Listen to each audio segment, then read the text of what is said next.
the number one mistake that I see people make when it comes to RC is that they start to question the officially correct answer.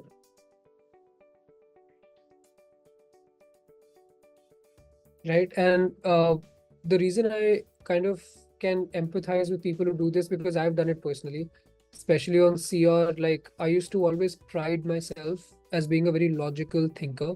That was what I used to pride myself on. And like GMAT was a jolt. Like GMAT was a jolt to my ego, because like when I saw my accuracy tanked, especially when I picked up CR, when I was overconfident that I'll do well, it was a huge blow to my ego. And it took me some time to get to grips with it. And because I've made that mistake where I've kind of, like wasted, I don't know how many weeks just trying to, I don't know who was I trying to prove to. Like, I was just on the forums, right? Writing all the exceptions about why the right answer is not right and why the one that I chose is right. Like, I have engaged in this in a full blown manner. And I'm telling you, I'm not proud of it, but I'm just saying that it was a huge waste of time, because only later I realized that GMAT is never going to change its ways because I don't accept the answer, right? GMAT is never going to change its ways. So the logical thing here is that, okay, I need to ace the GMAT and need to get a high score. If I need to get a high score, what am I better off doing here? Am I better off just defending myself and justifying my line of thinking and my train of thought? Or am I better off adapting to the way the exam wants me to think? Because at the end of it, like, even if we were to engage in a healthy discussion about a question where you might feel certain option is right and the right one is not right, like, we can have the debate all you want, but is that going to change the nature of the exam? Answer is no, right?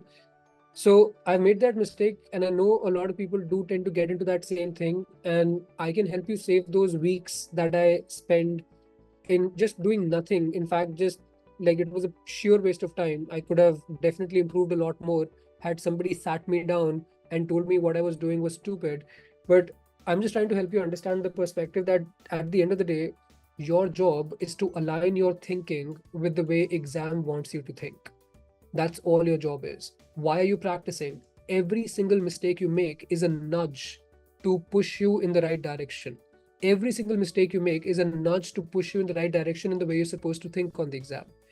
And take that nudge in the right spirit. Don't start questioning and debating, because we're just trying to learn here. That's it. So every time you make a mistake, instead of trying to go to the answer that you picked and trying to understand why that is right, you have to ask yourself, okay, how did I miss this, that I did not pick the right answer? And the question I used to ask myself back then, something that is tattooed in my brain right now, is like, what was so appealing in the wrong answer choice? Right? What was so appealing in the wrong answer choice that I picked it over the right one?